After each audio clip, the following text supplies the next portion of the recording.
l'accusation mu ngoog jëwriñ bi nga xamante ne moom lañ dénkoon wàllu mine ak géologie ginnaaw bi ñu ko placé sous mandat de dépôt depuis ñaar fukki fan ak benn ci weerub mai di ko def nag du kenn ku dul waa haute cour de justice ginnaaw rek bi nga xamante ne ñu ngi koy toppee ci wàllub koppar ci lu ñeel ak lii nii di fonds force Covid 19 alors ñi nga xamante ne rek ñooy avocat wam yilee daal dinañu rek daal di introduire li nga xamante ne rek mooy ab remise de liberté provisoire maanaam rek ñu bàyyi ko li nga xamante mu recouvrer donc sa liberté donc ci li ni mel nag di ngeen ci fekk maître Babacar Cissé di kenn ci ñi nga xamante ne ñooy avocat wam daal dinañuy démonter l'accusation bi comme ni ko rek laas daal di fësale ci xëttam bu njëkk ba tey ci lu ñeel wàllu ñi nga xamante ne nëbb nañ leen jant wile jamono jile mu bokk ci kii nii di Farba Ngom jamono jile moom daal dinay dakkal bépp visitam ginnaaw rek ab tawat bi nga xamante ne moom la daal di am depuis quelque temps li ni mel laas daal na ci àddu wante itam ñëw nañ ci ki nga xamante ne rek mooy Moustapha Diakhaté ñetti weeru kaso lañ ko rek fas yéene daal di tëj moom mi le rek ñu koy toppee wàllub offense au chef de l'État li ni mel nag ñu ko daal di jugé naka démb foofee rek ca tribunal flagrant délit bu Ndakaaru wante teewu lii nii rek di sooram dinañ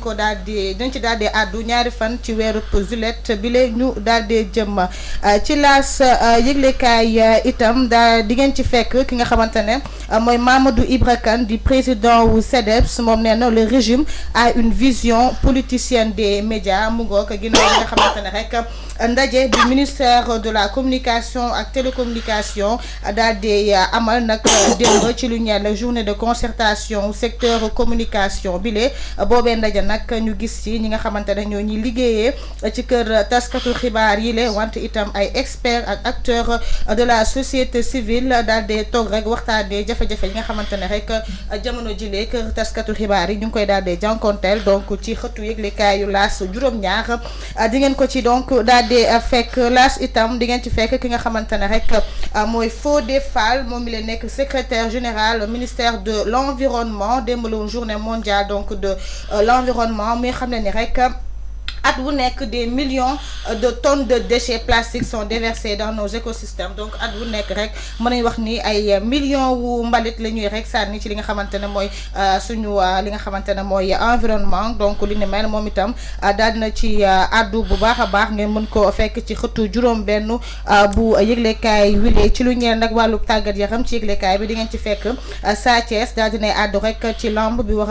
a dox ak digganteem ak kii ni donc di Zarko muy xam ne ni je vais corriger Zarko donc mu mel ni daal dina koy tëkku ci yëglekaay bi page 8 ki nga xamante ne mooy El Hadj Abdoulaye Gueye daal dina ciy def mbind bu am solo Kumba Balde. ñu dem Yaas Les Échos itam daal dina desandi rek ci ki nga xamante ne donc mooy Sophie Gladima demande la main levée pure et simple du mandat de dépôt moom rek daal dinay bëgg daal ñu daal di koy bàyyi mu ñibbi këram ñi nga xamante ne rek ñooy avocat wam jamono jile nee nañ rek dafa am ay erreur yoo xamante ne rek Cour des comptes da ko rek daal di def ci bile dossier wante itam ñuy xam ne ni moom Sophie Gladima kenn cité ko ci benn rapport boo xamante ne rek en tout cas daal dina ci laale ak les titulaires du marché les bénéficiaires la blanchissent totalement donc ñi nga xamante ne daal ñoo jotoon boobee marché ñi ngi seetal deru ki nga xamante ne rek mooy Sophie Gladima moo tax rek jamono jile bëgg na ñu daal di koy libérer ci Les Échos itam xëttam ñett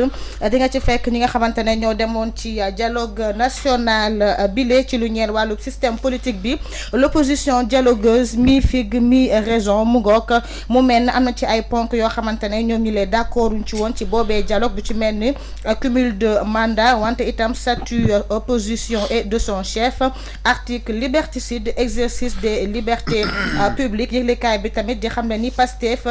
ci bi nga xamante ne le Pastef s'est opposé aux propositions que lui-même défendait dans l'opposition mu mel ne Pastef d'accord ci ponk yi nga xamante ne sax ñoom ñi lee bi ñu nekkoon ci kujje gi ñu ngi ko doon daal di défendre toute prise de décision unilatérale équivaudrait pour nous à la caducité de toutes les conclusions du dialogue mu nekk ay kàddu yoo xamante ne rek ñi teewee woon démb ci rencontre bi ñu amaloon rek ci lu ñeel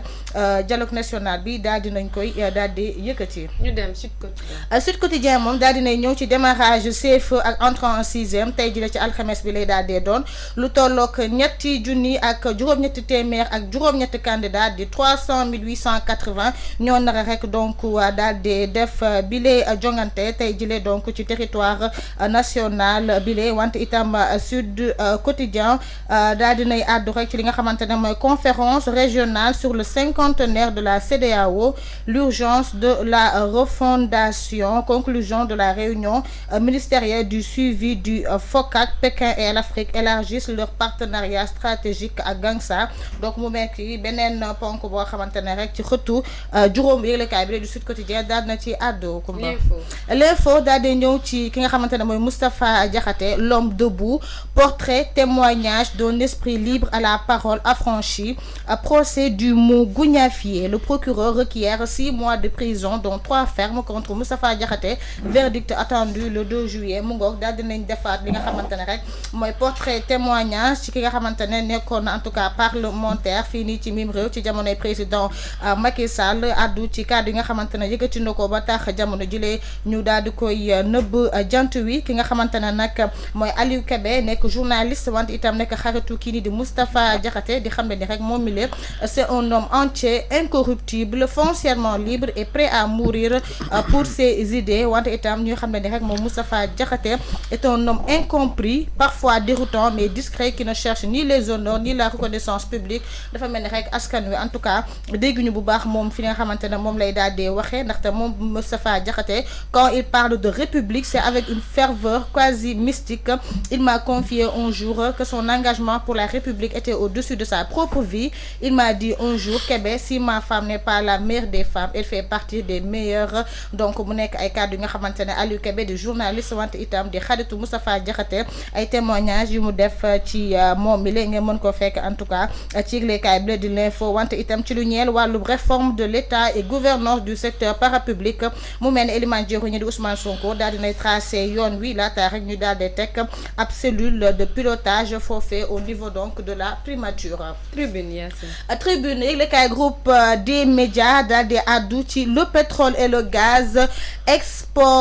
exploité des milliards empruntés mu ngoog les Sénégalais plus que jamais fatigués Sénégalais léegi la ñu gën a daal di sonn moom la waa des médias Tribune daal di xamle ni di xamle ni rek malgré exploitation ressources yi lee wante itam milliards yi nga xamante ne rek daal dinañ koy lépp li ni mel gisuñu benn impact bi nga xamante ne daal dina koy am ci ndundu sénégalais yi lee père de famille yi ñu ngi ci ay jafe-jafe ci dundu gu cher gi lee wante itam li ñu ñeel conjoncture économique bi lee les Sénégalais scrutent sur une baisse du coût de la vie qui tarde ba tey rek ñi ngi xaarandi ñu wàññi li nga xamante ne mooy dundu gu cher gi lee lekk ba suur nekk na lu jafe-jafe loo ci ñu ëpp ci ay Sénégalais donc manger à sa faim est un besoin prioritaire pour la majorité des Sénégalais wante itam li nga xamante ne mooy Tribune ñëw nañ ci en prison en attendant son verdict Moustapha Diakhaté refuse la clochardisation de la République Pastef Oumar Sow moom jamono jile ñu ngi koy tëj ci lu tollu benn weeru kaso boo xamante ne war na ko daal di tëdd wante itam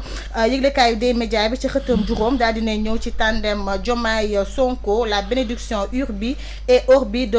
l'endettement ñuy xam ne ni rek ci weeru mai bi la ñu daal di weesu rek nguuru Sénégal daal dinay lépp ci lu tollook 1000 milliards ci lu jëm en tout cas